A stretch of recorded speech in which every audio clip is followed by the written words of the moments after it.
जय हिंद, वंदे मातरम। मैं सुबूही खान आज एक दूसरे टॉपिक पे आप लोगों के साथ लाइव आई हूँ।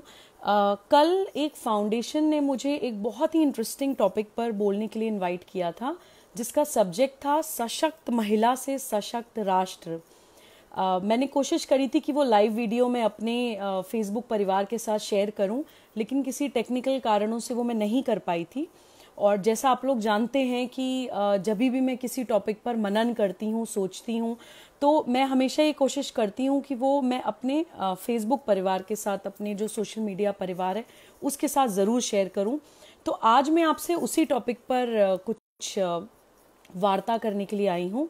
और आज मैं वीडियो के बाद आप लोगों के क्वेश्चंस भी लूँगी उस टॉपिक के आसपास। आपके जो भी सवाल हों वो प्लीज़ मुझसे ज़रूर पूछिएगा, तो थोड़ा इंटरेस्टिंग सा सेशन रहेगा। देखिए, जब बात हम करते हैं सशक्त महिला की, या बात हम जब करते हैं विमेन एम्पावरमेंट की, तो कहीं ना कहीं ये सवाल मन में आता है मेरे कि भारत जैसे देश में हम सभी लोग जानते हैं कि हमें अब हमारे यहाँ माँ का क्या दर्जा है, हमारी भारतीय संस्कृति में महिला का क्या दर्जा है। ये तो हम सब हमेशा ही बोलते हैं, समझते हैं कि महिलाएं ही अवतारों को जनती हैं। महिलाओं के बिना हमारे यहाँ भगवान भी अधूरा माना जाता है, अर्धनारेश्वर कहा जाता है। उस फेमिनिन, उस फीमेल एनर्जी के बिना जो संस्कृति भगवान को भी पूरा नहीं मान रही है, उसको एक्चुअली उस स्टेज पे कौन ले आया कि उसको महिला सशक्तिकरण की बात भी करनी पड़ी, या एक्चुअली महिलाओं को एम्पावर्ड होने के बारे में सोचना भी पड़ा, या कोई एक्सटर्नल चीज है एम्पावरमेंट उनके लिए कि उनको बाहर से कहीं से लेनी है।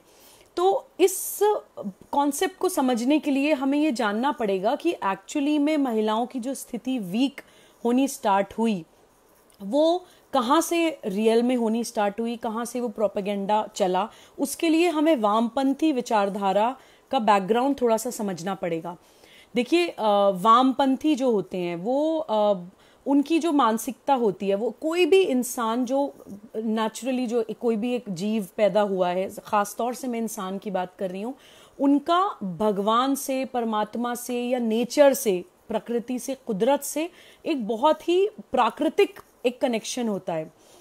और उस कनेक्शन की वजह से अपने आप को हम लोग मजबूत महसूस करते हैं। उस कनेक्शन की वजह से हम अपने आप को बहुत स्ट्रेंथेंड फील करते हैं। जो हमारी अद्वैत फिलॉसफी जो अहम ब्रह्मास्मि की बात करती है, यानी कि मैं ब्रह्म हूँ, मैं ही ब्रह्म हूँ, तो हम परमात्मा का जो हिस्सा अपने आप को मानते हैं, वो थॉट प्रोसेस तोड़ने के लिए वो तो खैर मैं भारत की हमारी फिलॉसफी है, लेकिन कोई भी कंट्री, जो भी कंट्रीज अपने कल्चर से जुड़ी होंगी, या जो भी कंट्री नेचर से जुड़ी होंगी, या बहुत प्राकृतिक वे में जिनका डेवलपमेंट रहा होगा, और समाज जिनका एकात्मता के साथ रहता होगा, उसको तोड़ने के लिए और अपनी सिर्फ एक राजसत्ता चलाने के लिए, सिर्फ रूल करने के लिए एक वामपंथी विचारधारा का उदय हुआ। वामपंथी विचारधारा के जो बहुत माने हुए आइडियोलॉग हैं, कार्ल मार्क्स, जिनको हम सब लोग ने सुना है, पढ़ा भी है। हालांकि कार्ल मार्क्स के बारे में बहुत लोगों के डिबेटेबल इश्यूज हैं, डिबेटेबल ओपिनियंस हैं कार्ल मार्क्स के बारे में, क्योंकि वो बातों को बहुत ज़्यादा कहते हैं कि चाशनी में लपेट के कह दिया करते थे। तो उनकी बातें सुनने में लोगों को बहुत एक लगता था कोई रिवॉल्यूशनरी कॉन्सेप्ट है।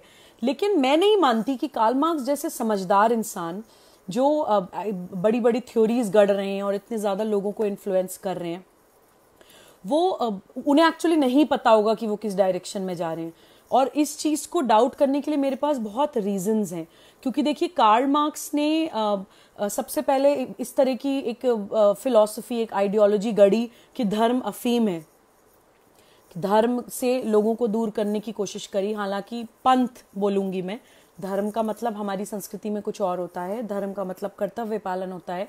कार्ल मार्क्स ने ये आइडियोलॉजी रची कि पंथ अफीम है, उससे लोगों को दूर रहना चाहिए। कार्ल मार्क्स ये बोलते थे कि इंसान की बेसिक नीड है रोटी, कपड़ा और मकान। उनके हिसाब से एक, मैं कहती हूँ आज के टाइम में एक जानवर की भी बेसिक नीड रोटी, कपड़ा और मकान नहीं मानते हम लोग। हम लोग जो एनिमल लवर्स होते हैं, जिनके घर में पालते हैं, वो रोटी, कपड़ा और मकान तो जानवरों को देते ही हैं। उसके अलावा हमारा एक इमोशनल कनेक्ट होता है।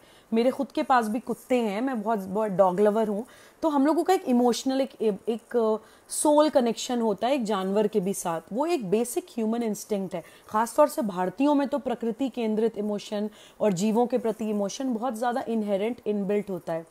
तो इस तरह की इन लोगों ने गढ़ी फिलॉसफीज। और कार्ल मार्क्स ये भी बोला करते थे कि इंसानों को से काम तो आप उनके सामर्थ्य के हिसाब से लीजिए, लेकिन उनको जो मेहनताना है, जो उनको आप सैलरी देते हैं, परिश्रम देते हैं, वो आप उनको उनकी ज़रूरत के हिसाब से दीजिए। काम उनसे पूरा करा लीजिए, पैसा उनको सिर्फ उतना ही दीजिए जितने की उनको ज़रूरत है, नीड है।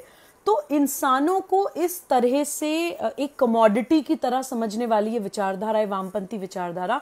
इसी कार्ल मार्क्स की विचारधारा को फॉलो करते हुए Lenin, Stalin, Mao Tse, Idi Amin, even Hitler for that matter, जो नाजीज की जो नाजिज्म है, हिटलर की जो विचारधारा है, वो भी कार्ल मार्क्स से बहुत ज़्यादा मोटिवेट होके, वो बहुत एंटी ह्यूमन विचारधारा है। कभी भी आप वामपंथियों की हिस्ट्री उठा के देख लीजिए, इन लोगों का डेमोक्रेसी से तो कहीं से कहीं तक कोई लेना देना नहीं है। जिस कंट्री में भी इन्होंने रूल किया, 20-20, 25-25 साल तक ये लोग रहे। और जो इनकी विचारधारा से अग्री नहीं करता, उसके लिए लेबर कैंप्स बना दिया करते हैं, लेबर कैंप्स में डाल दिया किया जाता था, लोगों को मार दिया जाता था। तो एक freedom of expression and speech और एक सम्मान के साथ, स्वाभिमान के साथ जीना, जो एक ह्यूमन बेसिक इंस्टिंक्ट होती है। रोटी, कपड़ा और मकान के अलावा इंसान की नीड सम्मान भी होता है, स्वाभिमान भी होता है, एक सेल्फ रिस्पेक्ट की भी भावना होती है, और एक खुशी, एक सुकून, जिंदगी के और बहुत बेसिक एक यूनिवर्सल कॉन्शियसनेस से जुड़ना भी होता है। अपनी जो हमारी कुंडलिनी एनर्जी, अपनी कॉन्शियसनेस को जागृत करना भी होता है। तो उन सारी चीज़ों से तोड़ने की इन लोगों की विचारधारा थी। और ये हमेशा ये चाहते हैं कि इंसान एंजाइटी में रहे, डिप्रेशन में रहे, अपने आप को उस परमात्मा का हिस्सा ना माने। तभी ये लोग नास्तिक बनाते हैं हमारे यूथ को, हमारी जनरेशन को, क्योंकि जब इंसान एंजाइटी में रहेगा, डिप्रेशन में रहेगा, तभी वो कोई ना कोई सहारा ढूंढेगा। और जब वो सहारा ढूंढेगा तो ये भगवान बन के इमर्ज हो जाते हैं आपके सामने। आप किसी भी वामपंथी कंट्री की हिस्ट्री उठा के देख लीजिए, जब पहले ये आपको इतना ज्यादा तोड़ देंगे, आपको ये भगवान से तोड़ देंगे, आपको ये समाज से तोड़ देंगे, आपको ये परिवार से तोड़ देंगे, आपके देश की संस्कृति से तोड़ देंगे, और आपको बहुत डिस्टर्ब बना देंगे। आप तो कमजोर हैं, आप तो पिछड़े हैं, आप तो शोषित हैं, आप तो वंचित हैं, आपके साथ फलाना इंसान बुरा कर रहा है, आपके साथ ढिमकाना इंसान बुरा कर रहा है। और जब इस तरह से आप कंप्लीटली डिप्रेस्ड हो जाएंगे, तब ये भगवान बन के इमर्ज होते हैं। जैसे कि आप देखिए चाइना में माओ, जब इनके तभी अपने आप को भगवान की तरह पूजवाते हैं आपसे। चाइना में माओ को लिटरली पूजा जाता था।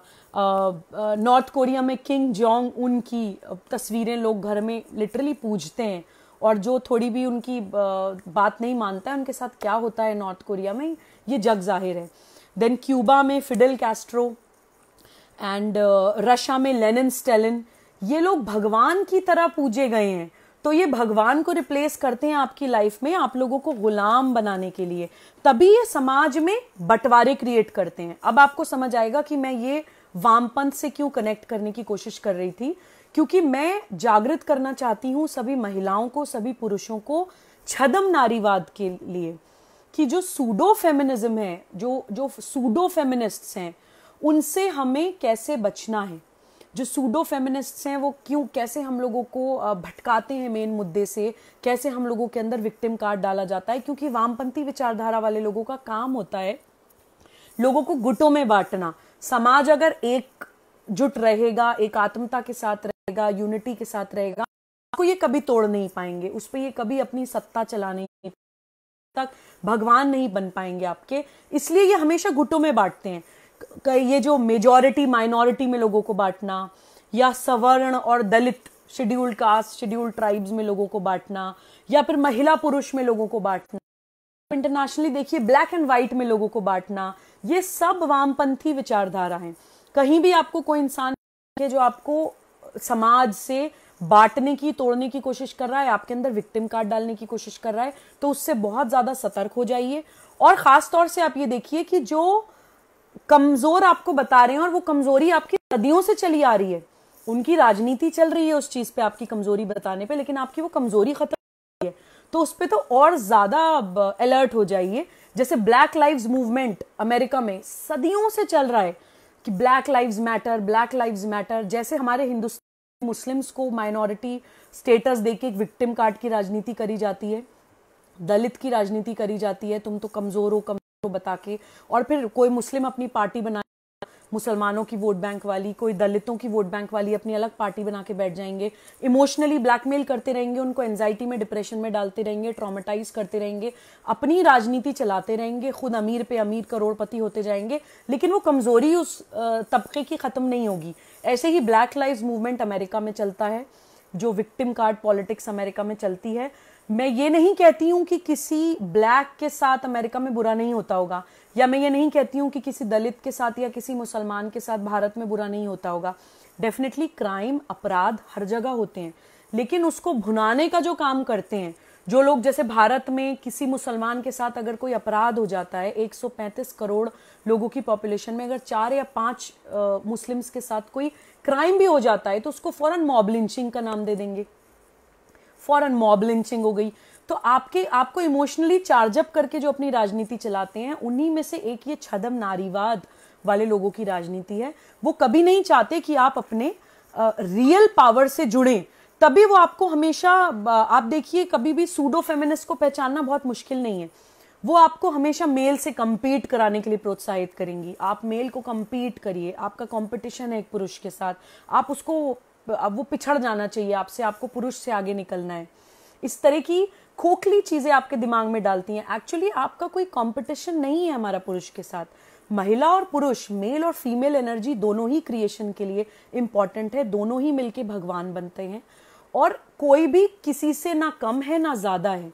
दोनों की अपनी अपनी इंपॉर्टेंस है, दोनों की अपनी अपनी एडवांटेजेस डिसएडवांटेजेस हैं, और एक अहमियत है। दोनों को एक दूसरे का सम्मान करना चाहिए।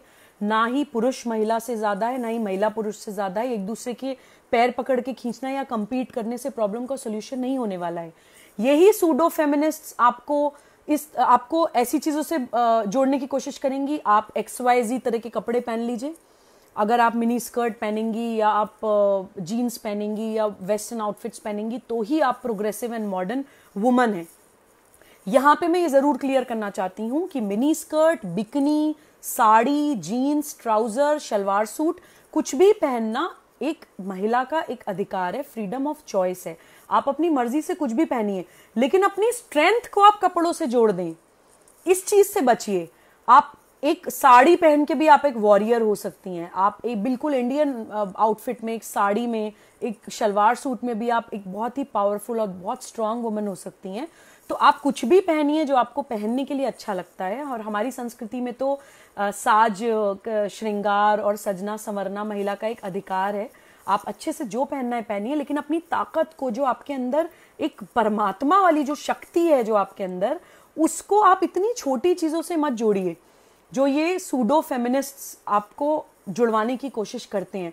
क्योंकि जब हम उस चीज को समझेंगे, जब हम अपनी उस रियल पावर को समझेंगे, यही मैं मुस्लिम समाज में जागृति लाने की कोशिश कर रही हूँ, जागरण करने की कोशिश कर रही हूँ कि आप उस विक्टिम कार्ड से बाहर निकलिए, उस माइनॉरिटी वर्ड से, अलगाववाद की जो मानसिकता है, अल्पसंख्यकवाद की जो मानसिकता है, उससे बाहर निकलिए। आप भारत का उतना ही हिस्सा हैं जितना कि और किसी पंथ को मानने वाले लोग। भारत आपकी माता है। तो उस इमोशनल ब्लैकमेलिंग वाली पॉलिटिक्स में मत आइए। यही मैं महिलाओं को बोलती हूँ कि अपने अंदर की उस परमात्मा को, अपने अंदर की उस शक्ति को पहचानिए। आपको एम्पावरमेंट बाहर से लेने की जरूरत नहीं है। You are already empowered. आप परमात्मा कंप्लीट नहीं है आपके बिना। आपके अंदर इतनी ज्यादा ताकत है, ताकत को पहचानिए। तो ये जो गुटों में हमें तोड़ती है वामपंथी विचारधारा, उसे हमें अब समझने की जरूरत है। हमें भारतीयों को जाति में, कास्ट्स में नहीं बंटना है। हमारी भारतीय संस्कृति में, हमारे वेदों में जात बिरादरी का कोई कहीं से कहीं तक मेंशनिंग नहीं है। जन्म के आधार पे नहीं है, कर्म के आधार पे है, वो भी सिर्फ एक स्पेशलाइजेशन कैटेगरी देने के लिए। कोई किसी से बड़ा नहीं है, कोई किसी से छोटा नहीं है। तो ये सूडो विचारधारा होने की वजह से वामपंथी विचारधारा पॉलिटिकली तो पूरी दुनिया से खत्म हो गई। यूएसएसआर टूटने के पीछे भी यही रीजन रहा है। और इनफैक्ट 1999 में तो पुतिन ने ये बोल दिया था कि रशिया में पुतिन ने ये बोला था कि communism is a black alley. Completely declare कर दिया था। कम्युनिज्म आज के टाइम में हो ही नहीं सकता। आप लोगों को कितना बांटेंगे, कहीं ना कहीं लोगों की आंखें आगे जाके खुलती हैं। और इतिहास भरा पड़ा है इन ऐसे वामपंथियों से जो बाद में भगवान बन गए। लोगों को उन्होंने लेबर कैंप्स में डाल डाल के मारा। वर्ल्ड वॉर से 3 गुना ज्यादा लोगों के मास मर्डर्स करे हैं इस वामपंथी विचारधारा ने। तो वो हमें यूथ को खासतौर से पहचानने की जरूरत है, क्योंकि ये पॉलिटिकली खत्म हो गई है वामपंथी विचारधारा, बट ये साइकोलॉजिकली आज भी कहीं ना कहीं जिंदा है। और साइकोलॉजिकली समाज में जो ये समाज की नसों में जो ये जहर की तरह घुल गई है, वो हमारे लिए ज्यादा खतरनाक है। क्योंकि जो दुश्मन आपको सामने से दिखाई दे जाए उससे लड़ना आसान होता है, लेकिन कोई दोस्त बन के अगर आपकी पीठ में छुरा घोंपेगा तो वो आपको बहुत ज्यादा नुकसान पहुंचा सकता है। इन वामपंथियों ने हमारे एजुकेशनल इंस्टीट्यूशंस को हाईजैक कर लिया है। हम बोलते हैं जेएनयू में ये हो रहा है, कभी जामिया में सीएए के विरोध में आग लगा रहे हैं, कभी जेएनयू में स्वामी विवेकानंद की मूर्ति तोड़ रहे हैं। ये क्या है? ये नहीं है, इसका ये मतलब नहीं है कि जेएनयू एज एन इंस्टीट्यूशन ही पूरा खराब है, या इसका मतलब ये नहीं है कि जामिया एज एन इंस्टीट्यूशन ही पूरा खराब है। इसका मतलब ये है कि एजुकेशनल इंस्टीट्यूशंस को वामपंथी विचारधाराओं वाले लोगों ने हाईजैक कर लिया है। हमारे यूथ को भड़काया जा रहा है, उनको नास्तिक बनाया जा रहा है, उनको भारतीय संस्कृति से तोड़ा जा रहा है, भगवान से तोड़ा जा रहा है, धर्म से तोड़ा जा रहा है, परिवार से तोड़ा जा रहा है, समाज से तोड़ा जा रहा है। और किस लिए तोड़ा जा रहा है? सिर्फ अपनी सत्ता चलाने के लिए। तो ये यूथ को अपनी आंखें खोलने की बहुत ज्यादा जरूरत है। और हमारे भारत विरोधी जो ये एजेंडा चला रहे हैं वो सिर्फ वामपंथी विचारधारा नहीं है। वो मैं हमेशा बोलती हूं कि वामपंथी हैं, वामपंथियों की जो आर्म्ड विंग है, माओवाद और नक्सलवाद, जिसको ये लाल सलाम और लाल क्रांति और खूनी क्रांति बोलते हैं, वामपंथी की माओवादी नक्सलवादी विचारधारा हमारे भारत के खिलाफ है। जिहादी सोच वाले टेरर आउटफिट्स हैं जो गजवाए हिंद की आइडियोलॉजी चला रहे हैं भारत में। और 2 नेशन थ्योरी, द्विराष्ट्रवाद की थ्योरी आज भी हमारे देश में चल रही है। पाकिस्तान बना दिया, फिर कश्मीर पे कब्जा कर लिया था, अब केरल में काम कर रहे हैं, वेस्ट बंगाल में काम कर रहे हैं। हमारे देश को तोड़ने के लिए बहुत पूरी ताकतें ये बहुत बुरी तरह से लगी हुई हैं। इंटरनेशनल फंडिंग होती है, एनजीओज बनते हैं, पैसा आता है, प्रॉपर स्ट्रैटेजी के साथ हमारे देश के खिलाफ काम हो रहा है। इंटरनेशनल पावर्स हैं जो नहीं चाहती कि भारत विश्वगुरु बने, जो भारत की ताकत से डरती हैं। और इंटेलेक्चुअल टेररिस्ट्स हैं, वही मैं बोलती हूँ कि जिन्होंने हाईजैक कर लिया है हमारे यूथ को, हमारे इतिहास को। हमारे इतिहासकार हैं, उनको भी मैं इंटेलेक्चुअल टेररिस्ट ही मानती हूँ, क्योंकि गलत इतिहास हमारे यूथ को पढ़ाया जाता है, उनको भटकाया जाता है, भारतीय संस्कृति से दूर किया जाता है। और जैसे कि ऑप इंडिया के अजीत भारती जी बहुत अच्छी बात बोलते हैं, मुझे बड़ी अच्छी उनकी एक बात लगी थी कि जो ये वामपंथी इतिहासकार हैं, ये इतिहासकार नहीं, ये उपन्यासकार हैं।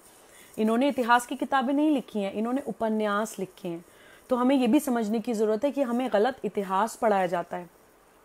और पॉलिटिकल पार्टीज हैं हमारी कंट्री में, बहुत सी ऐसी पॉलिटिकल पार्टीज हैं जो सत्ता करने के लिए भारत विरोधी मानसिकताओं के साथ ही गठबंधन कर लेती हैं। वो पॉलिटिकल पार्टीज कभी जिहादियों से मिल जाएंगी, वो पॉलिटिकल पार्टीज कभी वामपंथियों से मिल जाएंगी, कभी इंटरनेशनल पावर्स तक से मिल जाएंगी। इंटेलेक्चुअल टेरर सब एक साथ एकजुट होकर भारत के खिलाफ काम करते हैं। उसका एक छोटा सा एग्जाम्पल मैं आपको बता दूं। जैसे वामपंथी और जिहादी दोनों एक दूसरे के कट्टर दुश्मन हैं। चाइना में मुसलमान होता है, जग जाहिर है। इस्लाम को एक मेंटल डिजीज बोलता है चाइना। और पाकिस्तान में वामपंथियों को बिल्कुल माना जाता है। कम्युनिज्म पाकिस्तान में बिल्कुल नकारा जाता है। दोनों एक दूसरे के कट्टर दुश्मन हैं, अपनी अपनी कंट्रीज में एक दूसरे को बर्दाश्त नहीं करते हैं। लेकिन भारत से जब लड़ना हो तो चाइना पाकिस्तान दोनों एक हो जाते हैं। जब हम नेपाल इशू की बात करते हैं, जब हमें लगता है कि भारत का नेपाल के साथ कुछ इशू चल रहा है, एक्चुअली भारत और नेपाल का कोई इशू नहीं है। नेपाल में चाइना और पाकिस्तान दोनों ने ही अपने लोग प्लांट किए हुए हैं जो बॉर्डर इशू क्रिएट करवा रहे हैं भारत और नेपाल के बीच में। Culturally Nepal and Bharat are one and the same thing, हम लोग एक हैं। इसी तरह से तिब्बत और भारत कल्चरली हम लोग एक हैं। और इसमें मैं आपको पॉलिटिकल पार्टी का और एक एग्जाम्पल देती हूँ, कांग्रेस पार्टी का एक एग्जाम्पल देती हूँ, नेहरू जी का। उन्होंने इतिहास की इतनी मेजर गलतियां करी। हमारे जितने भी बॉर्डर रिलेटेड इश्यूज हैं, जितने भी बॉर्डर रिलेटेड इश्यूज हैं, चाहे वो कश्मीर का हो और चाहे वो पाकिस्तान ऑक्यूपाइड कश्मीर हो, चाहे वो चाइना ऑक्यूपाइड लद्दाख हो, और अब जितना भी बॉर्डर हम नॉर्थ से लेकर नॉर्थ ईस्ट तक चाइना के साथ शेयर करते हैं, चाइना हमारा पड़ोसी कभी नहीं था। ये चाचा नेहरू की मेहरबानी है कि इन्होंने, जब चाइना तिब्बत को इन्वेड कर रहा था, तिब्बत को आक्रमण कर रहा था, तिब्बत हमारी फ्रेंड कंट्री थी, हमारा दोस्त पड़ोसी था, जो गौतम बुद्ध को संजो के रखते हैं। हमारे लॉर्ड विष्णु के अवतार हैं गौतम बुद्ध। जब हम राम मंदिर निर्माण को सेलिब्रेट करते हैं, जो श्री राम हमारे लॉर्ड विष्णु के अवतार हैं, उन्हीं लॉर्ड विष्णु के अवतार गौतम बुद्ध माने जाते हैं। तो जब उस कंट्री को इन्वेड कर रहा था चाइना, तो चाचा नेहरू ने चाइना को चावल सप्लाई करे हेल्प करने के लिए, तिब्बत पे आक्रमण करवाया चाइना से दोस्ती करके। और तिब्बत इतनी बड़ी कंट्री, जो पूरा बॉर्डर हम तिब्बत के साथ शेयर करते थे, वो पूरा चाइना के अंदर चला गया और वो सारा बॉर्डर हम चाइना के साथ शेयर करने लगे। यही पॉलिटिक्स नेपाल के साथ चल रही है। ये लोग चाह रहे हैं कि नेपाल को भी कंप्लीटली इन्वेड कर ले चाइना, और जो बॉर्डर हम नेपाल के साथ शेयर कर रहे हैं वो भी हमारा चाइना के साथ शेयर हो जाए। तो इस तरह की चीजें इन्होंने, कांग्रेस एंड नेहरू ने हमारी कंट्री के साथ करी है। तो हम लोगों को, हर भारतीय को उन लोगों से सवाल पूछना चाहिए। ये तो 1950s की बात है, तिब्बत इन्वेड होने वाला। 1958 में उन्होंने दूसरी गलती कितनी बड़ी करी, गलती क्या कहूंगी, मैं कहूंगी प्लानिंग एंड एजेंडा के तहत इतना बड़ा गुनाह किया इस देश के खिलाफ, भारत के खिलाफ। 1958 में उस वक्त के देन डिफेंस मिनिस्टर ने, नेहरू जी की लीडरशिप में, चाइना के जो हाई मिलिट्री ऑफिशियल्स हैं, हाई रैंकिंग मिलिट्री ऑफिशियल्स को हमारी कंट्री के सारे कॉन्फिडेंशियल डिफेंस एस्टैब्लिशमेंट्स का टूर करवाया। सारे कॉन्फिडेंशियल डिफेंस एस्टैब्लिशमेंट्स, जहां पे मुझे लगता है नेबरिंग कंट्रीज को झांकने भी नहीं देना चाहिए, दैट टू इस तरह की विस्तारवादी मानसिकता वाले चाइना को उन्होंने बुला के इन्वाइट करके कॉन्फिडेंशियल मिलिट्री डिफेंस एस्टैब्लिशमेंट्स का टूर करवाया। और 1962 में हम चाइना से वॉर हारे। पता नहीं वो हमारी क्या ऐसे सीक्रेट्स लेकर गए, सारा हमारी वॉर स्ट्रैटेजीज, हम क्या हथियार इस्तेमाल करते हैं, सारी चीजें वो अपनी पूरी रिसर्च करके गए 1958 में। और 1962 में हम चाइना से वॉर हारे। और यहीं पे वो गलती नहीं छोड़ी चाचा नेहरू ने। 1962 में जब हम हार रहे थे चाइना से, तो उन्होंने इंडियन एयरफोर्स को वो वॉर ज्वाइन भी नहीं करने दी। किसी पड़ोसी मुल्क से आपका देश हार रहा है, आप देश के मुखिया हैं, तो आप जल थल वायु सेना सबको, पूरे अपने डिफेंस को ज्वाइन करने देंगे, दिल खोल के लड़ने देंगे, या आप हाथ पैर बांध देंगे? इंडियन एयरफोर्स को आपने ज्वाइन ही नहीं करने दिया। तो मुझे तो लगता है कि उनका चाइना के साथ, जैसा मुझे उनका पाकिस्तान के साथ गठबंधन लगता है कि उन्होंने अपनी सत्ता चलाने के लिए जानबूझ के देश तोड़वा के पाकिस्तान बनवाया, इधर का बॉर्डर इशू भी कांग्रेस का और इन लोगों का क्रिएट किया हुआ है, ऐसे ही इन्होंने जानबूझ के चाइना से हमें 1962 वॉर हरवाई, इन्होंने तिब्बत को इन्वेड करवाया, और इन्होंने हमारा पूरा, जो हमारे सर पे एक विस्तारवादी चाइना जैसी मानसिकता को हमारे सर पे लाके इन लोगों ने बैठा दिया है, पूरा डेलिबरेटली एक एजेंडा के तहत। और तो और यूनाइटेड नेशन सिक्योरिटी काउंसिल में मेंबर बनने के लिए चाचा नेहरू ने भारत के बजाय चाइना की सिफारिश करी। किस तरह के प्रधानमंत्री थे, मुझे ये समझ नहीं आता है। अपने देश के आगे, मतलब ये कोई सोचने की भी बात है, ये कोई डाउट की भी बात है। तो देखिए, ये पार्टी और ये लोग हमारे सामने कंप्लीटली एक्सपोज हो गए हैं। ये मैंने आपको एक एग्जाम्पल दिया है, जो मैंने आपको भी एंटी नेशनल नैरेटिव बताया था, किस तरह से ये लोग एक हो जाते हैं। तो किस तरह से वामपंथी और पॉलिटिकल पार्टीज एक हुई, उसका एग्जाम्पल देने के लिए मैंने आपको ये बताया। अब ये वामपंथी हमें गलत इतिहास पढ़ा के कैसे हमारे यूथ को भारत से तोड़ने की कोशिश करते हैं, उसके भी मैं आपको क्विकली कुछ एग्जाम्पल्स देती हूँ। हमें वामपंथी इतिहासकार बताते हैं कि पूरे विश्व की पहली महिला शासिका हटशेप्सुट नाम की मेसोपोटामिया की कोई औरत थी, जो आज के टाइम में इराक है। हटशेप्सुट को बोलते हैं पहली महिला शासिका। वो हमें ये नहीं बताते हैं कि पूरे विश्व की पहली महिला शासिका यशोमती नाम की एक महिला थी, जिनका श्री कृष्ण ने अपने हाथ से राज्याभिषेक किया था कश्मीर में। ये इतिहास हमें कोई नहीं बताता है। हमें ये बोला जाता है भारत का इतिहास तो कुछ साल, 4-5 हजार साल पुराना है, जबकि भारत का इतिहास 18,500 साल पुराने होने तक के इंडिपेंडेंटली वेरिफिएबल फैक्ट्स हैं। तो ये इस तरह की चीजें हमें इसलिए नहीं बताई जाती हैं कि हम कमजोर रहे, हम अपने आप को ज्यादा पुराना ना सोचें। अगर हम ये ना सोचें कि पूरी दुनिया की सभ्यताएं हमसे निकली हैं। Indian civilization is the oldest civilization. सबसे ज्यादा सभ्य समाज हमारा रहा है। जिस वक्त पूरी दुनिया ब्लैक एज में रह रही थी, जिस वक्त पूरी दुनिया जानवरों की तरह रिप्रोड्यूस कर रही थी, उस वक्त हम लोगों के यहाँ कामसूत्र लिखा जा चुका था। और जिस वक्त मोटे मोटे चमड़े के कपड़े लोग पहनते थे, हम लोगों के यहाँ महीन बुनाई वाले कपड़े पहने जाते थे। एग्रीकल्चर हम लोगों के यहाँ इन्वेंट हुआ। और कौन सी चीज़, यू नेम अ थिंग, अगर एक एक चीज़ पे मैं बात करना चाहूँगी तो वीडियो बहुत बड़ी हो जाएगी। तो इस तरह से हमें गलत पढ़ाया जाता है, ये मैं आपको एग्जांपल देना चाह रही थी। दूसरा, एक चीज़ हमें पढ़ाई जाती है, क्योंकि महिलाओं पे मैंने ये वीडियो आज बनाई है, एक चीज़ हमें ये पढ़ाई जाती है कि वेदों में ये कहा गया है भारतीय संस्कृति में कि अगर कोई महिला वेद सुन ले तो उसके कान में पिघला हुआ शीशा डाल दो। आप ये सोचिए कि वेदों में मंत्र महिलाओं ने लिखे हैं, गार्गी, मैत्री, मदालसा जैसी महिलाओं ने वेदों में मंत्र लिखे हैं। तो जिन वेदों में महिलाएं मंत्र लिख रही हैं, उनसे वेद सुनने को मना किया जाएगा? किस तरह की ये इडियोटिक बातें करते हैं। और क्योंकि हम लोग पढ़ते नहीं हैं अपने ग्रंथ, हम लोग पढ़ते नहीं अपना इतिहास, हम लोग इन वामपंथी उपन्यासकारों के कहने में आकर कितना ज़्यादा भटक जाते हैं, कितना ज़्यादा दूर हो जाते हैं अपने देश से, अपनी संस्कृति, अपने इतिहास से। ये हम लोगों को बहुत समझने की ज़रूरत है। और एक चीज़ मैं आपको और बताऊं कि मनुस्मृति कहते हैं ये लोग, कि मनुस्मृति में लिखा है कि पिघला हुआ शीशा डाल दो अगर महिलाएं सुन लें तो वेद। तो देखिए, इसमें थोड़ा सा लॉजिक अगर हम अप्लाई करें, मनुस्मृति लिखी तो बहुत पहले जा चुकी है, लेकिन मनुस्मृति का जो संकलन हुआ है वो गुप्ता पीरियड में हुआ है। और गुप्ता पीरियड के टाइम तक शीशे का प्रचलन भी नहीं था हमारे देश में।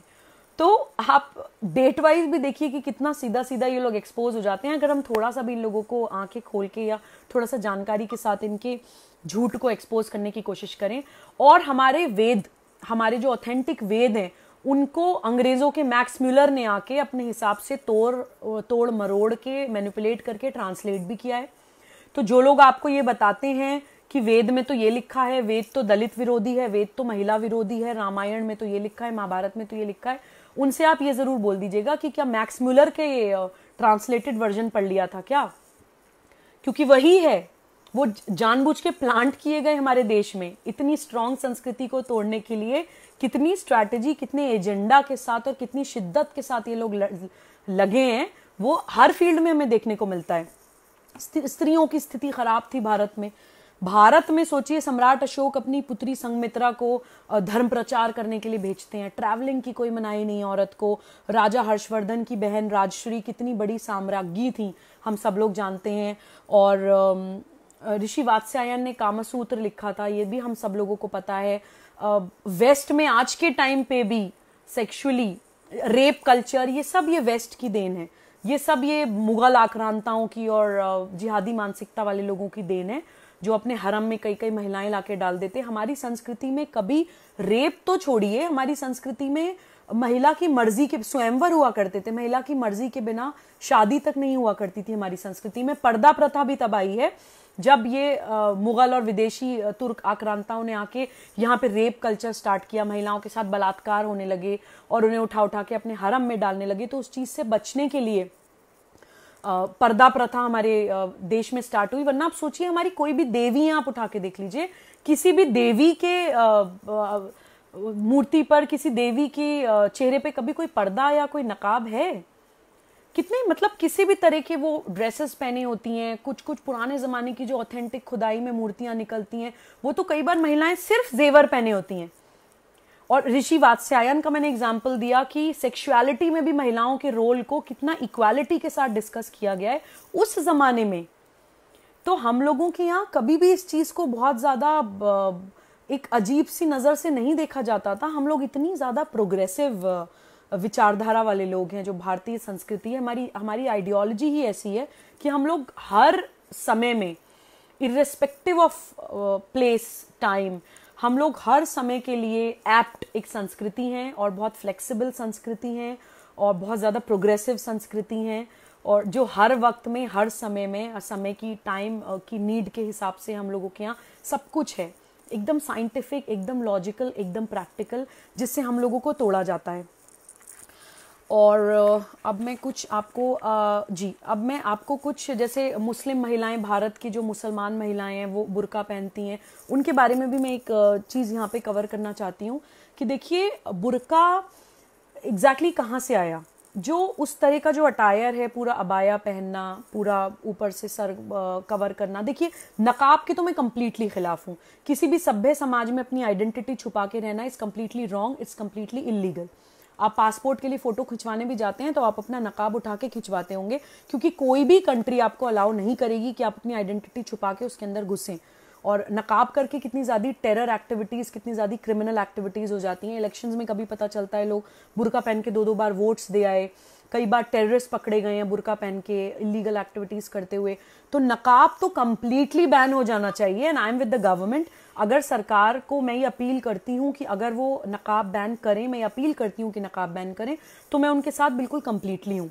रही बात बुर्के की, पूरी प्रॉपरली बॉडी कवर करना या अपने हिजाब करके अपने चेहरे सर को कवर करना, उसमें मेरा ओपिनियन वही है जो मेरी बिकनी में है कि जैसे एक महिला का अधिकार है बिकनी पहनना, ऐसे ही एक महिला का अधिकार है हिजाब करना या अपना सर ढक के रहना या अपनी बॉडी को कवर करके रहना। अगर वो अपने जिस्म को कवर करके रहना चाहती है तो वो उसका अधिकार है, उसमें मुझे या आपको रोकने टोकने का या सर्टिफिकेट बांटने का कोई राइट नहीं है, ना ही मॉरली और ना ही लीगली। और हमारी तो इतनी एक डाइवर्सिटी वाली हमारी संस्कृति है। तो आप देखिए सिख समाज के लोग भी सर कवर करके रहते हैं, क्रिश्चियंस में जो नन्स हैं वो भी अपनी बॉडी कंप्लीटली कवर करके रहती हैं, और मुस्लिम समाज में भी हिजाब की प्रथा है। तो वो डेफिनेटली होना चाहिए, वो जो महिला की मर्जी हो, प्रोवाइडेड कि वो किसी के भड़कावे में आकर, इमोशनल ब्लैकमेलिंग में आकर या दबाव में आकर या डर के मारे वो ना कर रही हो, तो मैं बिल्कुल उस महिला के साथ हूँ जो पहन रही है।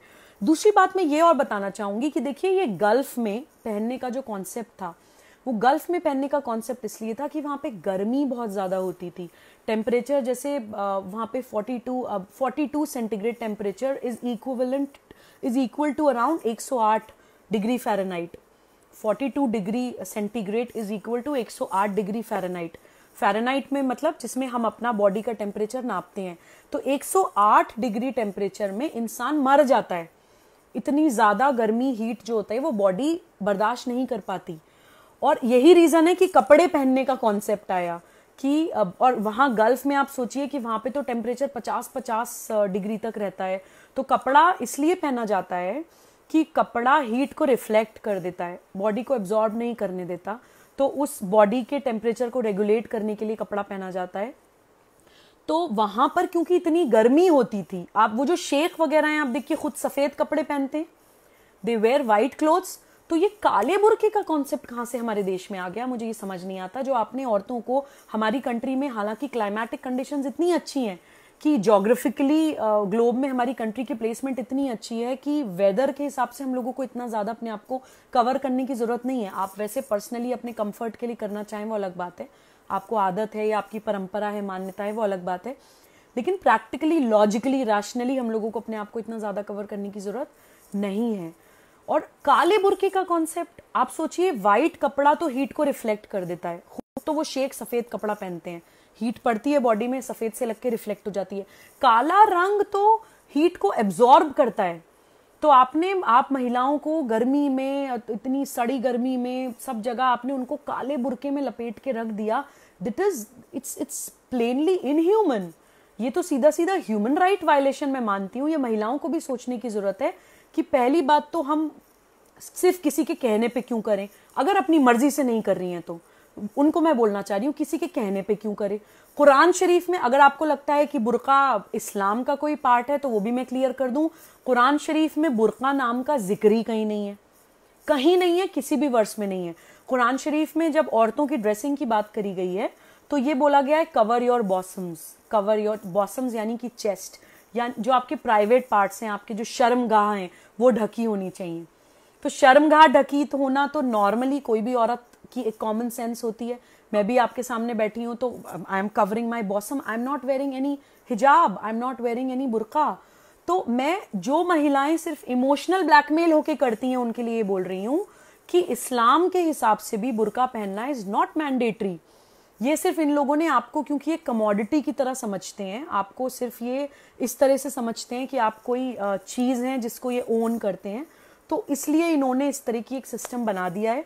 तो उसके लिए भी अपनी आंखें खोलिए। ना ही ज्योग्राफिकल लोकेशन के हिसाब से, ना संस्कृति के हिसाब से भारत में हमें बुर्का पहनने की जरूरत है, और ना ही इस्लाम के हिसाब से आपको बुर्का पहनने की जरूरत है। अब मैं कुछ एग्जाम्पल्स आपको हमारी भारतीय संस्कृति की फियर्स वुमेन के देना चाहती हूँ। देखिए, स्पेशली उन लेडीज को जिनको ये बताया जाता है कि आप कमजोर हैं, या ये जो हमारे वेदों को, हमारे शास्त्रों को महिला विरोधी बोलते हैं, उनके गाल पे ये बहुत बड़ा तमाचा है कि हमारी जो फीमेल फिगर्स हैं, हमारी तो भगवान, आप देखिए जो हमारी फीमेल डाइटीज हैं, सीता माँ के बारे में पढ़ाया जाता है, दुर्गा माँ के बारे में बोला जाता है कि उन्होंने पूरे राक्षसों की सेना और महिषासुर का वध कर दिया था, और काली माँ के बारे में सोचिए पढ़ाया जाता है, और उनका गुस्सा कितना तेज था, वो जब नाश करने पे आती थी या नाश करने पे आती थी तो क्या होता था, ये हम सब गया है। और फीमेल्स की जो एक मातृत्व वाली जो फीलिंग है, जो एक फेमिनिन ग्रेस वाली जो एक एट्रीब्यूट्स हैं, वो भी हमें कितने अच्छे से लक्ष्मी माँ, सरस्वती माँ और अन्नपूर्णा देवी, कितने अच्छे अच्छे हम लोगों को कॉन्सेप्ट्स पढ़ाए गए हैं फीमेल डाइटीज। तो ताकत भी महिला की, और महिला के अंदर जो मातृत्व वाला, जो पोषण देने वाला, जो क्रिएट करने वाला जो एट्रीब्यूट है, सबके बारे में कितने अच्छे से हमें बताया गया है। और कुछ फीमेल कैरेक्टर्स भी हमारे इतिहास में ऐसे हैं, जैसे मैं सीता माँ के बारे में आपको बताती हूँ। हम लोगों को ये वामपंथी इतिहासकार ये बताते हैं, झूठ बताते हैं कि सीता माँ को तो श्री राम ने अग्नि परीक्षा करने को मजबूर कर दिया था, उन्हें तो धरती में समाना पड़ा था, इतना एंटी वुमन वो थे। तो पहले तो मैं आपको ये बता दूं कि जिस उत्तरकांड में ये मेंशन्ड है, वो उत्तरकांड ओरिजिनल रामायण का हिस्सा नहीं है, वो उत्तरकांड बाद में जोड़ा गया है ये भारत विरोधी मानसिकताओं द्वारा। तो इसलिए पहली बात तो वो ऑथेंटिक ही नहीं है। दूसरी बात, हम लोगों को और दूसरे एट्रीब्यूट सीता माँ के नहीं बताए जाते हैं। बताता है कि लव कुश को, जो श्री राम और सीता माँ के बेटे थे, लव और कुश दोनों को शस्त्रों की विद्या माँ ने दी थी, और श्री राम को पता नहीं था लव और कुश उनके बेटे हैं, तो उनका एक युद्ध हो गया था लव कुश के साथ। तो लव कुश ने अकेले श्री राम की पूरी सेना को हरा दिया था युद्ध में। सोचिए, वो लक्ष्मण, हनुमान, जामवंत वाली वो सेना जो रावण को पराजित करके आई है, जो लंका जलाकर आई है, उनको लव और कुश दोनों ने हरा दिया था। और आखिर में श्री राम को मजबूर होके बस वो ब्रह्मास्त्र इस्तेमाल करने वाले थे लव कुश के अगेंस्ट, जब सीता माँ ने बताया कि अरे नहीं, ये तो आपके ही पुत्र हैं। तो सोचिए कि लव और कुश ने वो ट्रेनिंग, वो शस्त्रों की ट्रेनिंग किसी मेल गुरु से नहीं ली थी, सीता माँ से, अपनी माँ से ली थी, एक महिला से ली थी। तो हमारे यहाँ महिलाएं कितना ज्यादा पारंगत होती थी शास्त्रों की विद्या में भी और शस्त्रों की भी विद्या में। वो किसी भी तरह से, मतलब एक स्टीरियोटिपिकल नहीं था हमारे यहाँ कि महिलाओं का ये रोल है और पुरुषों का ये रोल है। और कैकेयी का हमें कितना नेगेटिव रोल बताया जाता है कि उन्होंने श्री राम को वनवास पे भिजवा दिया था और अपने पुत्र भरत का राज्याभिषेक कराया था राजा दशरथ से कह के। कोई हमें ये नहीं बताता है कि राजा दशरथ से जो 2 वरदान उनको मिले थे वो क्यों मिले थे। जो सोचिए, जो नेगेटिव कैरेक्टर भी हमारे इतिहास में बताया गया है, वो भी कितना स्ट्रॉन्ग फियर्स वुमन थी कि वो राजा दशरथ के साथ कैकेयी युद्ध पे जाया करती थी, और उस वक्त बहुत धर्मबोध के साथ युद्ध होते थे। ऐसा माना जाता था कि अगर अपने रथ से राजा गिर गया तो वो युद्ध हार गया। तो राजा दशरथ के रथ का पहिया का जो पेंच था वो निकल गया, और उनका पहिया गिरने वाला था रथ का। अगर पहिया गिर जाता तो वो गिर जाते और वो युद्ध में हार जाते। तो कैकेयी ने उनके उसको क्या बोला जाता है, रथ के पहिए में पेंच की जगह अपनी उंगली लगा दी थी। तो उससे इतना इम्प्रेस हुए थे राजा दशरथ कि उनको वरदान दिए थे कि तुम मुझसे कभी भी 2 वरदान मांग लेना, जिसको उन्होंने श्री राम के राज्याभिषेक होने के टाइम पे इस्तेमाल किया। और उन्होंने राजा दशरथ से ये मांगा कि आप श्री राम को वनवास पे भेज दीजिए, और जो उनके अपने पुत्र थे भरत, उनके लिए उन्होंने मांगा कि इनका राज्याभिषेक कर दीजिए। तो ये इस तरह के, तो आप सोचिए नेगेटिव कैरेक्टर्स मैं आपको बता रही हूँ, पॉजिटिव की तो बात ही क्या है।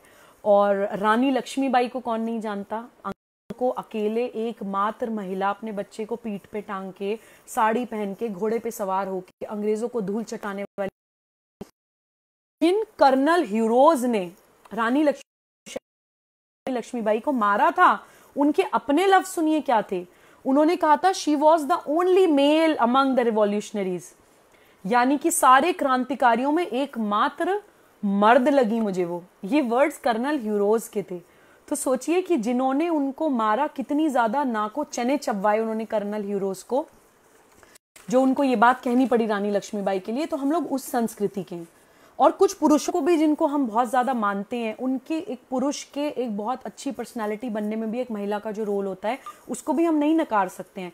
कालिदास को हम लोग कितना अच्छा मानते हैं। कालिदास चंद्रगुप्त के काल में नवरत्नों में माने जाते थे और कालिदास के सुपर इंटेलिजेंट, कालिदास को कालिदास बनाने वाली उनकी बीवी विद्योत्तमा, ये कोई नहीं जानता। और इसके बारे में भी दो कहावतें हैं। कुछ लोग ये कहते हैं कि विद्योत्तमा बहुत विदुषी थी और वो ये बोलती थी कि वो उसी इंसान से शादी करेंगी जो उनको ज्ञान में पराजित करेगा, और वो शास्त्रार्थ करती थी विद्वानों के साथ। उन्होंने बहुत बड़े विद्वान उनसे शादी चाहते थे, उनको विद्योत्तमा ने पराजित कर दिया और उनको खाली हाथ लौटा दिया। तो उन विद्वान ने दुश्मनी लेने के लिए कालिदास की शादी विद्योत्तमा से करवाई, ये झूठ बोल के कि कालिदास बहुत विद्वान है, जबकि कालिदास बहुत महामूर्ख थे।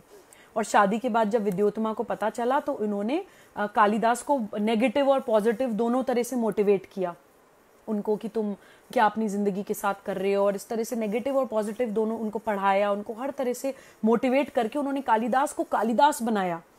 ये तो है कालिदास और विद्योत्तमा की जो इतिहास है हमारा, उसका एक वर्जन। कुछ लोग ये कहते हैं कि कालिदास की सारी रचनाएं ही विद्योत्तमा की लिखी हुई हैं। तो दोनों में से हम जो भी वर्जन माने, कालिदास को कालिदास बनाने में विद्योत्तमा के रोल को हम अंडर एस्टिमेट या इग्नोर नहीं कर सकते। और जगत गुरु शंकराचार्य शास्त्रार्थ में एक महिला से पराजित हुए थे। एक मिथिला के पंडित थे मंडन मिश्र नाम के, उनकी पत्नी विदुषी महिला थी, उनसे शास्त्रार्थ में जगत गुरु शंकराचार्य पराजित हुए थे। और छत्रपति शिवाजी महाराज को कौन नहीं जानता। छत्रपति शिवाजी महाराज को छत्रपति शिवाजी महाराज बनाने वाली जीजाबाई, उनको हम कैसे भूल सकते हैं। तो देखिए ये सारी कुछ एग्जाम्पल्स मैं आपको दे सकती हूँ, एक वीडियो में पॉसिबल नहीं है और ज्यादा, लेकिन मैं यही बोलना चाहती हूँ कि देखिए उस भारतीय संस्कृति से जुड़िए, स्पेशली यूथ, स्पेशली आज की महिलाएं जो गर्ल्स हैं, यंग गर्ल्स हैं, मैं उनको बोलती हूँ भारतीय संस्कृति से जुड़िए, क्योंकि वो आपको इतनी ज्यादा पावर दे देगी, वो आपको इतना ज्यादा आत्मविश्वास दे देगी, इतना ज्यादा स्वाभिमान दे देगी कि आपको जीवन में कोई पराजित नहीं कर सकता। और आप अपनी फेमिनिन ग्रेस मेंटेन करते हुए अपने अंदर इतनी ज्यादा शक्ति, इतनी ज्यादा पावर महसूस करेंगी कि आप अपने स्वयं को भी, अपने परिवार को, अपने समाज को और अपने देश को कहां से कहां ले जा सकती हैं। कुछ वर्सेस मैं आपको वेदों की जरूर बताना चाहूंगी, क्योंकि वेदों के खिलाफ विमेन को बोला जाता है कि वेद बहुत एंटी विमेन है। अथर्व वेद की कुछ वर्सेस आपको बताती हूँ। 11.5.18 कहती है कि पहले महिलाओं को एजुकेशन दीजिए, उनको पुरुषों के ही समान हर तरह की ट्रेनिंग दीजिए, तब उनका हाथ शादी में किसी को दीजिए। अथर्व वेद की 14.1.6 कहती है कि पेरेंट्स को अपनी बच्चियों को intellectuality and power of knowledge देनी चाहिए before sending them for marriage. उनके हस्बैंड के घर भेजने से पहले आप उनको विजडम दीजिए, इंटेलेक्चुअल बनाइए और उनको नॉलेज दीजिए, उसके बाद उनकी शादी करिए। 14.1.20 कहती है, O wife give us discourse of knowledge. अपनी बीवियों से नॉलेज मांग रहे हैं हस्बैंड्स। 7.6.3 कहती है, teach husbands way of earning wealth. अपने पतियों को आप पैसा कैसे कमाना है ये सिखाइए। 7.4.7.1 woman you are keeper of knowledge of all types. हर तरह के एक्शंस की नॉलेज महिला के पास है। 7.2 कहती है, O women you know everything, please provide us strength of prosperity and wealth. यानी कि संपन्न होने का, खुशहाल रहने का और पैसे कैसे कमाए जाए, लक्ष्मी घर में किस तरह से रहे, उस तरह की नॉलेज से प्लीज अक्वेंट करिए, क्योंकि आप तो सब जानती हैं, यू नो एवरीथिंग वुमन। 7.48.2 कहती है, O wife provide us with wealth through your intellect.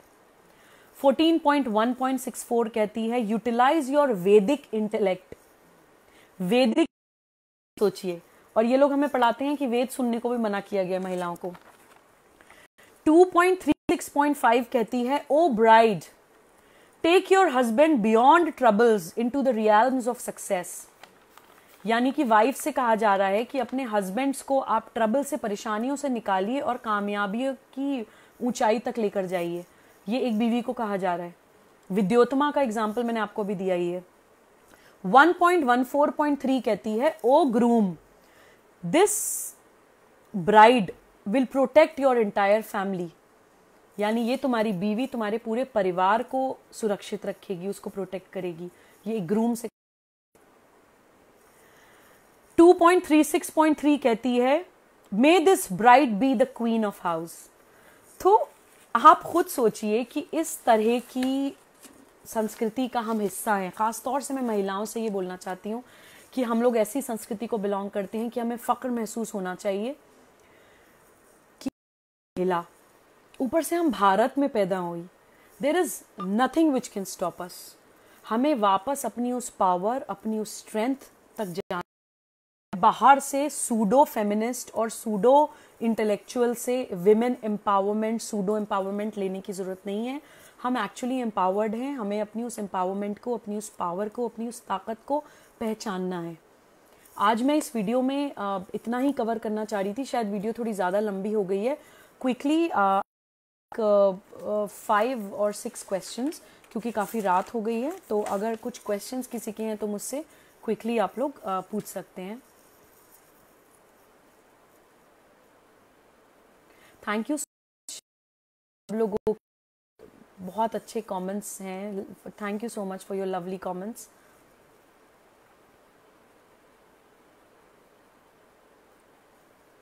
Negative comments को मैं दिल पे कभी लेती नहीं हूँ, क्योंकि मुझे लगता है कि अज्ञानता है या फिर एजेंडा है। तो अज्ञानता को दूर करने की मैं कोशिश कर, एजेंडा को दूर नहीं किया जा सकता है, क्योंकि अगर कोई सो रहा हो तो उसको जगाया जा सकता है, कोई सोने का नाटक कर रहा हो तो उसको नहीं जगाया जा सकता। तो हेटर्स एंड अब्यूजर्स को तो मैं यही बोलती हूँ कि आपके ये मैसेजेस मुझे और ज़्यादा मोटिवेट करते हैं अपने देश के लिए लड़ने के लिए। तो you are only pushing me forward.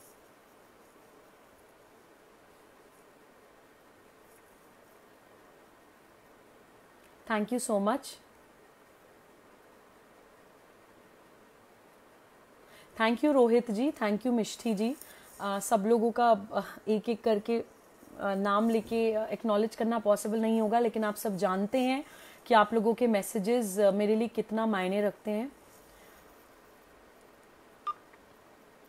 Congress हमेशा देश के खिलाफ ही क्यों बोलता है, चंदन झा जी। देखिए, जैसे मैंने अभी बताया कि कुछ एंटी भारत नरेटिव हैं जिनका सिर्फ मकसद है राजसत्ता चलाना और धर्मसत्ता चलाना। तो वो लोग इसलिए भारत के खिलाफ हैं। उनका भारत से एज अ माँ, एक मातृभूमि की तरह कोई लगाव नहीं है, कोई प्रेम नहीं है। वो सिर्फ भारत को एक ज़मीन का टुकड़ा मानते हैं। इस चीज़ से मुझे एक बात और याद आई कि जिस वक्त चाइना ने हमारे लद्दाख के काफ़ी एरिया को कैप्चर कर लिया था, तो नेहरू जी ने पार्लियामेंट में ये बोला था कि कोई बात नहीं, वो तो बंजर ज़मीन थी, बंजर ज़मीन ही लेकर गए हैं। तो उससे उनकी मानसिकता पता चलती है कि उनके लिए भारत एक ज़मीन है, उनके लिए वो भारत माँ नहीं है। उनके लिए हमारे देश का कोई अंग नहीं लेके गया चाइना, एक बंजर ज़मीन लेके गया है। उनके लिए सिर्फ एक ज़मीन का टुकड़ा है। तो अब ये हम लोगों को जानना है कि हम लोगों को अपने देश की जो दारोमदार है वो ऐसे लोगों के हाथ में देना है जो उसको सिर्फ एक ज़मीन का टुकड़ा मानते हैं, या ऐसे लोगों के हाथ में देना है जो उसको माँ मानते हैं। और मैं तो ये भी कहूँगी कि बंजर तो उनका सर भी था, तो क्या अपना सर कटा देते नेहरू जी का? टोपी हटाएं तो ही हैड बॉल्ड हेड, तो बंजर होने पे कोई कटा दिया थोड़ी जाता है अपने शरीर का अंग।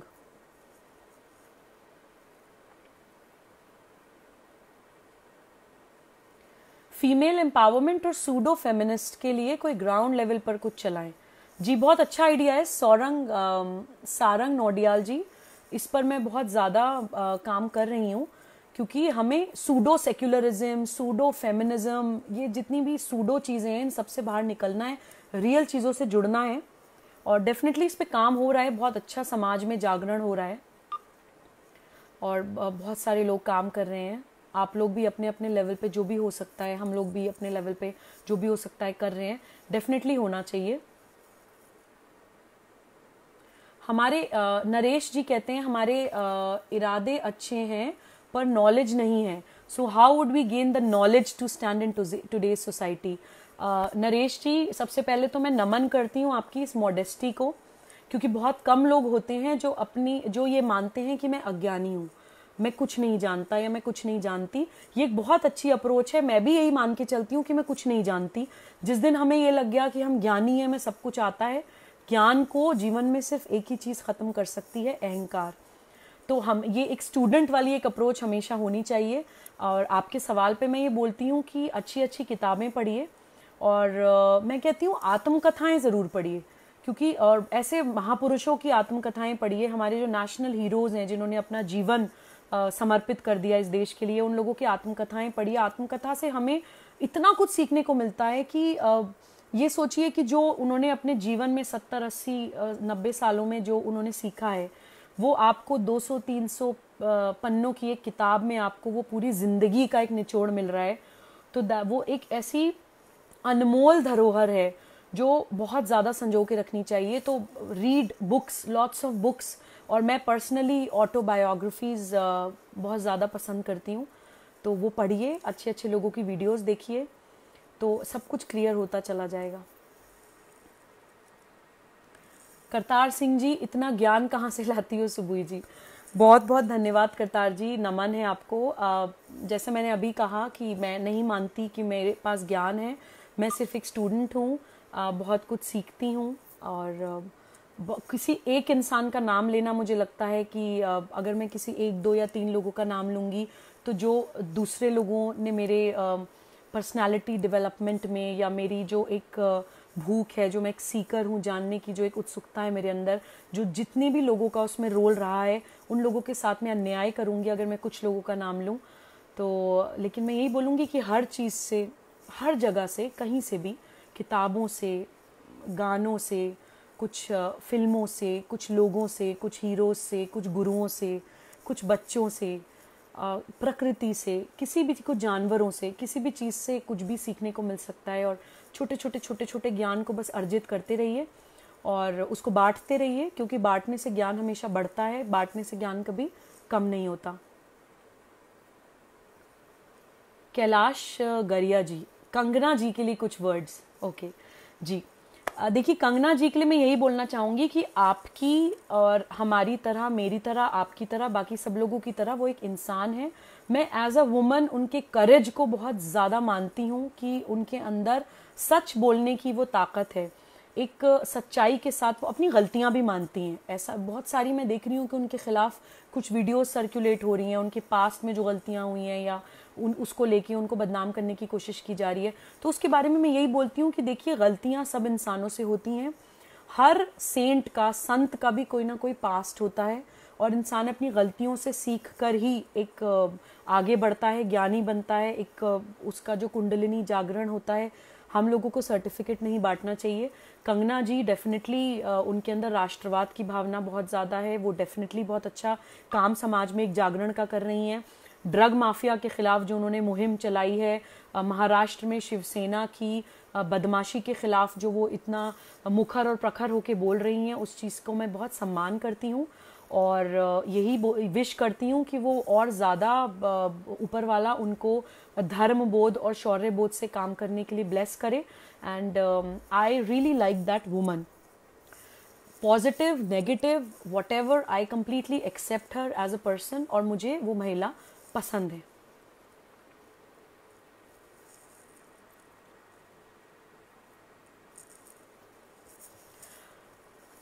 There has been a constant increase in an anti-Hindu narrative within Bollywood. Would you care to comment on that? Definitely. इसमें कोई दो राय नहीं है कि जैसी मैंने एंटी नेशनल आपको सारी पावर्स बताई जो हमारे देश के खिलाफ काम कर रही हैं, उसमें एक एडिशन बॉलीवुड का और हो गया है। और जैसे मैं हमेशा कहती हूँ कि सारा बॉलीवुड को हम ब्लैक पेंट नहीं कर सकते, लेकिन बहुत बड़ा तबका हाईजैक कर लिया गया है। हम सभी जानते हैं कि बॉलीवुड में अंडरवर्ल्ड का पैसा लगता है। और जब मैं छोटी थी, मैंने सुना था गुलशन कुमार जी का मर्डर हो गया था, उस वक्त समझ नहीं आया था, लेकिन आज चीज़ें बिल्कुल क्रिस्टल क्लियर दिखाई देती हैं, क्योंकि वो बॉलीवुड में एक भक्ति रस ले आए थे। वो हमारे संस्कृति से जुड़े हुए, हमारे भगवान से जुड़े हुए, भक्ति से जुड़े हुए गानों का प्रचलन उनके समय में बहुत हुआ था। तो उनको डेलिबरेटली एक एजेंडा के तहत, एक पूरी प्लानिंग के तहत उनको मारा गया, अंडरवर्ल्ड का उसमें रोल रहा। तो डेफिनेटली अंडरवर्ल्ड के पैसे से जब पिक्चर्स बनेंगी तो उनके कल्चर को प्रमोट करने वाली बनेंगी और हमारे कल्चर को तोड़ने वाली बनेंगी, गज़वाए हिंद को प्रमोट करने वाली बनेंगी, हमारी भारतीय संस्कृति को कमज़ोर करने वाली बनेंगी। तो ये कोई इत्तेफाक नहीं है कि भारतीय पिक्चर्स में आजकल नेट सीरीज़ बन रही हैं, हमारे भगवानों को इंसल्ट किया जाता है, हमारी संस्कृति को बहुत ज़्यादा रिग्रेसिव बना के दिखाया जाता है। तो ये प्रॉपर एक एजेंडा के तहत चल रहा है। इसका मैं पूर्णतः खंडन करती हूँ, पूरी तरह इसको कंडेम करती हूँ। और समाज की इतनी ताकत है कि इन लोगों को समाज राजा और रंक बनाते हैं। अब इन लोगों को सर पे भी अपने हमने ही चढ़ाया हुआ है। हम लोगों को ये देखना चाहिए कि हम किस तरह की पिक्चर्स देखने जा रहे हैं, क्योंकि वो हमारी जेब का जो पैसा है वो हम किस तरह के लोगों की पॉकेट्स में डाल रहे हैं। वही पैसा आगे जाके आप सोचिए हमारे देश के खिलाफ इस्तेमाल हो रहा है। बॉर्डर पे हमारे सिपाही, हमारे सैनिक मर रहे हैं, उनकी डेड बॉडीज तिरंगे में लिपट के घर आती हैं, कुछ की तो बॉडीज भी नहीं घर आ पाती हैं। तो वो हमारी जेब से जो निकला हुआ 1 रुपया भी है, चाहे हम चाइना के प्रोडक्ट्स खरीदें या हम ऐसे anti Hindu, anti Bharat narrative वाले लोगों की पिक्चर्स देखें या उन लोगों को अमीर बनाएं या उनकी पॉकेट में पैसा डालें, तो हमें ये समझना चाहिए कि हम फंड कर रहे हैं अपने सैनिकों की डेथ। हम फंड कर रहे हैं उन एंटी नेशनल पावर्स को जो हमारे देश के टुकड़े करती हैं, पहले भी कर चुकी हैं, अभी भी कर रही हैं और आगे भी करने की नीयत रखती हैं। तो ये हमें आंखें खोलने की ज़रूरत है। जो राष्ट्रवादी माइंडसेट के लोग हैं बॉलीवुड में, उनको हम प्रमोट करें, उनकी हम पिक्चर्स देखें और लोग, मैं कहती हूँ, इन्वेस्टमेंट करने के लिए भी आगे आए। आप मूवीज़ बनवाइए भारतीय संस्कृति के ऊपर। कितने नेशनल हीरोज़ हैं, हमारा इतिहास शौर्य और पराक्रम की कहानियों से भरा पड़ा है। अच्छी अच्छी पिक्चर्स बने, मूवीज़ बने, तो उसको डेफिनेटली हम लोग देखें। तो बॉलीवुड को वॉचफुल नज़र से देखने का बहुत ज़्यादा इस वक्त टाइम है, क्योंकि अंडरवर्ल्ड, ड्रग माफिया, बहुत सारे लोग पूरे बॉलीवुड को हाईजैक कर चुके हैं, जो धीरे धीरे एक्सपोज हो रहा है हमारे सामने। और सुशांत सिंह राजपूत का untimely demise, most probably a murder, भी मुझे लगता है कि बिकॉज सुशांत की वीडियोस जब मैं देखती हूँ तो मुझे लगता है कि वो थोड़ा एक स्पिरिचुअली अवेकेंड सोल थे। तो उनकी मौत बिल्कुल ज़ाया नहीं जाएगी। वो कुछ ना कुछ हमारे समाज में जागरण करके जाएंगे, हमारे सामने कुछ ना कुछ ऐसा पर्दाफाश करके जाएंगे जो हमारी आंखें हमेशा के लिए खोल देगा। तो बस यही बोलती हूँ कि भगवान ईश्वर अल्लाह उनकी आत्मा को शांति दे। और बॉलीवुड को अब हम लोगों को बहुत वॉचफुल नज़र से देखना चाहिए, और हम लोग देख भी रहे हैं।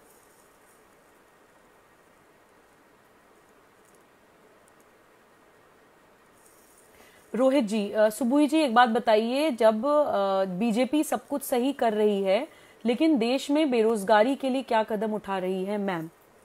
आपका नाम रोहित जी? जी Rohit ji, thank you so much, आपने ये क्वेश्चन मुझसे पूछा। मैं ये बात बहुत दिल से आप लोगों से, जो भी मुझे सुन रहे हैं, उनसे बोलना चाहती हूँ कि मैं, देखिए, पहली बात तो मैं बीजेपी की कोई स्पोक्स पर्सन नहीं हूँ, लेकिन मैंने बीजेपी को वोट किया है।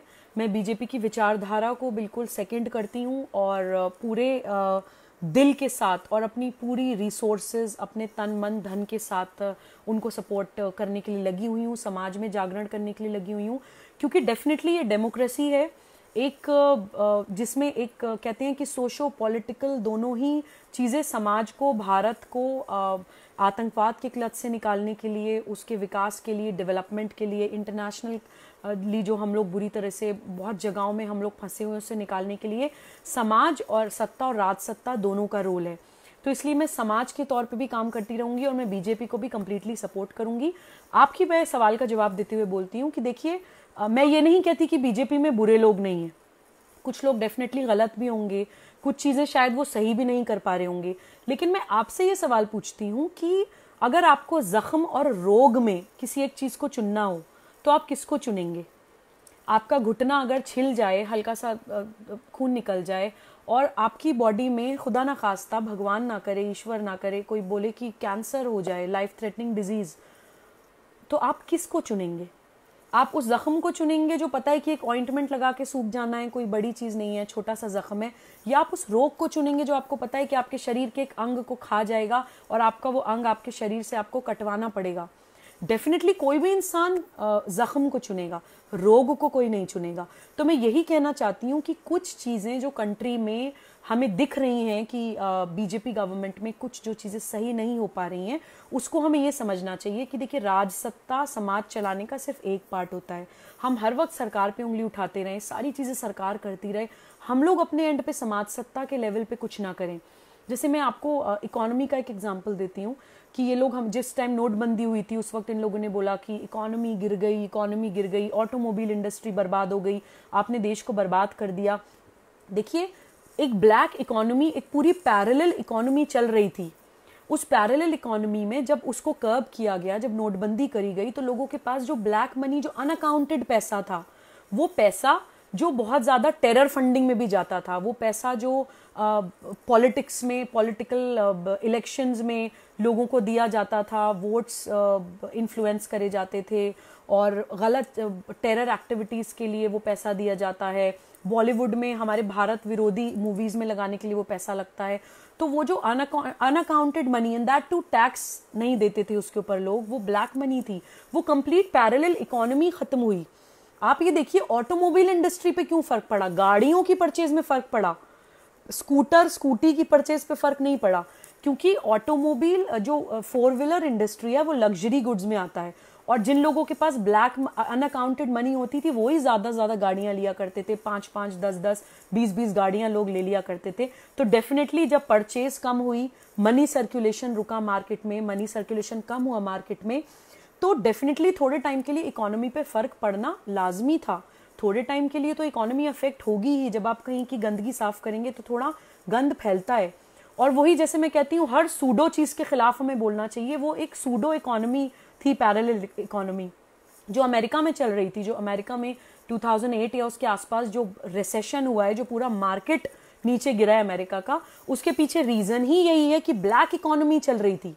उस ब्लैक इकोनॉमी को आप खत्म करेंगे तो थोड़े टाइम के लिए इकोनॉमी हिलना आप प्रेफर करेंगे या कंप्लीट रिसेशन हो जाना आप प्रेफर करेंगे? अमेरिका आज तक संभल नहीं पाया है उस रिसेशन से। तो उस चीज को भी हमें समझने की जरूरत है।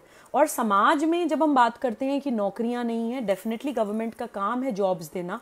अभी उसका मैं आपको एक एग्जांपल देती हूँ कि एनआरसी जब गवर्नमेंट लाई, यानी नेशनल रजिस्टर ऑफ सिटीजन्स जब लाने की बात हो रही थी कि एक रजिस्टर होना चाहिए सिटीजन्स का, क्योंकि बहुत सारे कुछ स्पाइज हैं, कुछ घुसपैठी हैं, कुछ आतंकवादी हैं, कुछ इम्पोस्टर्स हैं, हमारे देश में नागरिक बन के रह रहे हैं, हमारे नागरिकों की रिसोर्सेज खा रहे हैं, हर तरह की रिसोर्सेज खा रहे हैं, जिसमें नौकरियां भी आती हैं। तो जब नेशनल रजिस्टर ऑफ सिटीजन्स आएगा तो सिटीजन और नॉन सिटीजन की कैटेगरी बन जाएगी।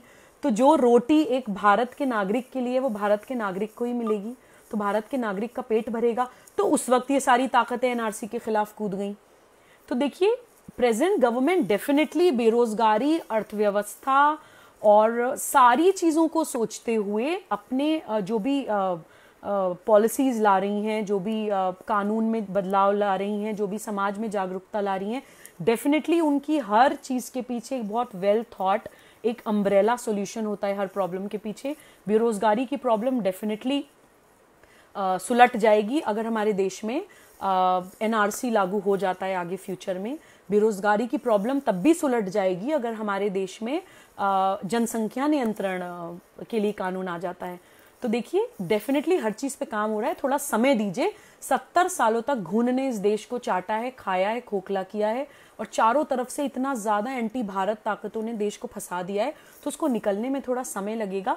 थोड़ा समय दीजिए, थोड़ा भरोसा करिए, और यही मैं बोलना चाहती हूँ। और this is the only reason why I support them completely and with all my might.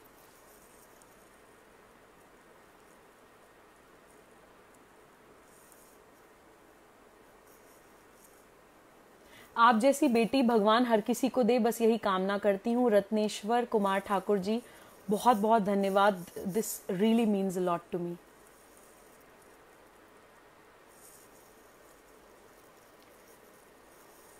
India needs at least 1000 of Subuhi Khan.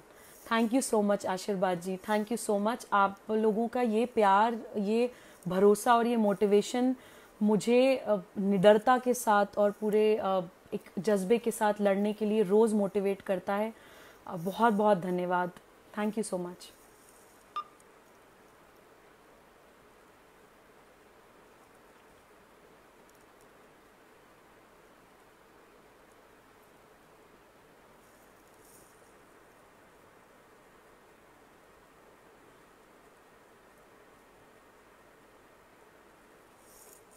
अरे आलोक जी, आलोक डालमिया जी, इतना बड़ा सम्मान मत दीजिए जो मैं संभाल ना पाऊँ। मैं बोल भी नहीं पाऊंगी वो कमेंट, माफ़ कीजिएगा। आपके प्रेम के लिए बहुत बहुत धन्यवाद, लेकिन एक नॉर्मल इंसान हूँ, इस लायक भी नहीं हूँ।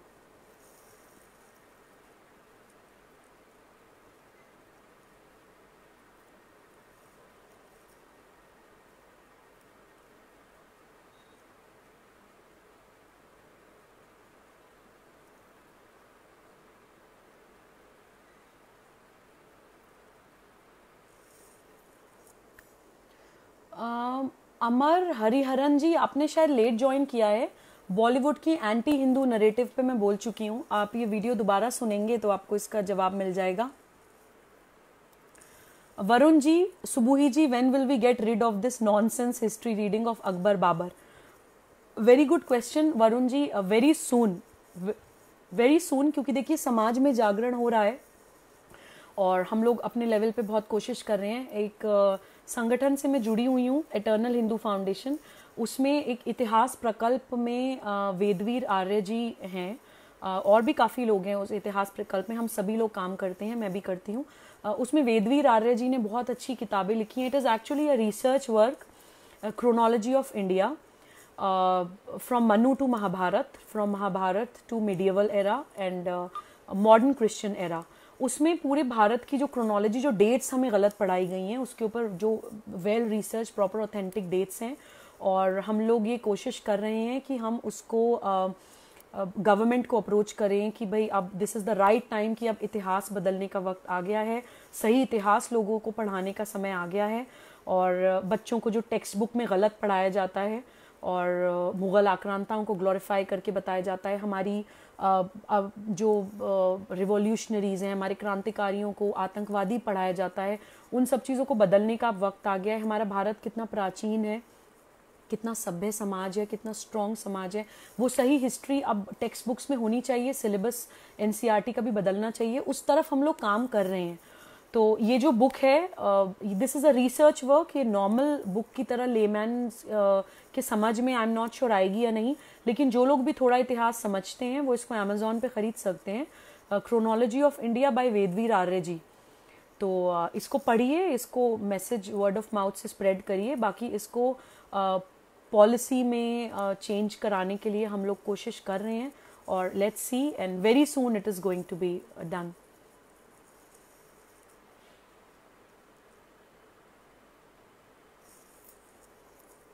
क्या जीवन में आगे बढ़ने के लिए रिस्क उठाना ज़रूरी है? पंकज पाठक जी, मुझे बड़ा मज़ा आ रहा है आज आप लोगों से बात करने में, बट क्योंकि लेट हो रहा है थोड़े से क्वेश्चंस और लूँगी। देखिए पंकज जी, मुझे लगता है जीवन में आगे बढ़ने के लिए जो एक चीज़ अगर आप मुझसे पूछें ज़रूरी है, तो वो है अपने अंतरात्मा की आवाज़ सुनना, आपकी कॉलिंग। क्योंकि वो जो परमात्मा आपके अंदर बैठा है, वो आपको टाइम टू टाइम मैसेज देता है। यूनिवर्स आपको टाइम टू टाइम मैसेज देता है कि आप किस चीज़ के लिए बने हैं। तो आप ये सोचिए ही मत, आप छोटा क्यों सोच रहे हैं कि जीवन में आगे बढ़ने के लिए मैं कुछ कर रहा हूँ या कर रही हूँ।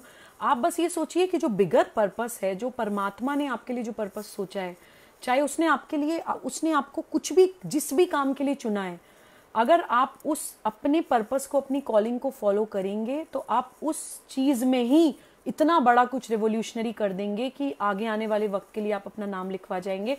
तो अपने अंदर की उस परमात्मा की आवाज़ को सुनना, मुझे लगता है जीवन में आगे बढ़ने के लिए बहुत ज़रूरी है, जो हम लोग जनरली भूल जाते हैं, जो हम लोग generally day to day life में नहीं करते हैं, या सुनते हैं तो कई बार उसको इग्नोर करते हैं। तो I think that is one most important thing which needs to be followed.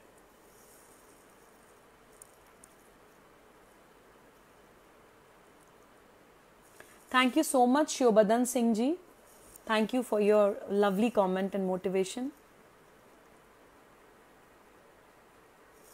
Ajay Agnihotri ji, Rahul Gandhi ji की कथा मत पढ़ाना जी। देखिए मैं ये बोलती हूँ कि मुझे लगता है कि राहुल गांधी जी को हम इतना ग्लोरीफाई करते ही क्यों हैं? ठीक है, क्या वो प्रधानमंत्री हैं, क्या वो यूनियन कैबिनेट मिनिस्टर हैं, क्या वो चीफ मिनिस्टर हैं, क्या वो स्टेट मिनिस्टर हैं, एमएलए हैं, क्या है राहुल गांधी जी? मुझे लगता है कि सिर्फ एक परिवारवाद की वजह से अपना एक जो राज सत्ता उनके परिवार की चलती आई है उसके कारण हम उनको बहुत ज़्यादा फुटेज दे देते हैं। मुझे लगता है वो अब हम लोगों को कम कर देना चाहिए, क्योंकि वो कुछ भी रोल भारत में नहीं निभा पा रहे हैं एक यूथ की तरह। मैं ये भी नहीं कहती हूँ कि अगर आप सिर्फ किसी इंपॉर्टेंट पॉलिटिकल पोजीशन पे हैं तो ही आपकी बात होनी चाहिए। वो मैं एग्जाम्पल आपको सिर्फ इसलिए दे रही हूँ क्योंकि वो क्लेम करते हैं। मैं आपको ये टाइटल्स जो बोले वो इसलिए बोले कि वो क्लेम करते हैं कि पॉलिटिकली उनको प्राइम मिनिस्टेरियल कैंडिडेट माना जाता है, तो उनकी पार्टी के द्वारा, कुछ चंद चापलूस लोगों के द्वारा। इसलिए मैं आपको एग्जांपल दे रही हूँ। कोई भी युवा, कोई भी यूथ जो इस देश के लिए अपने तन मन धन से लगा हुआ है, जो जिस तरह से वो कर सकता है इस देश के लिए कर रहा है, इस देश के लिए अच्छा सोचता है, उसको 50 टाइम्स मोर हमें राहुल गांधी से ज्यादा ग्लोरीफाई करना चाहिए। राहुल गांधी को I don't think we should discuss him any मोर।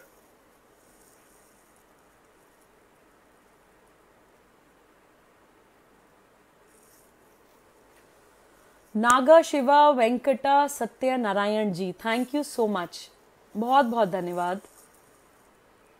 दुर्गा माँ से मैं वैसे ही बहुत इंस्पायर्ड रहती हूँ, थैंक यू सो मच। हालांकि दिस इज अब an unimaginable comparison, but thank you so much.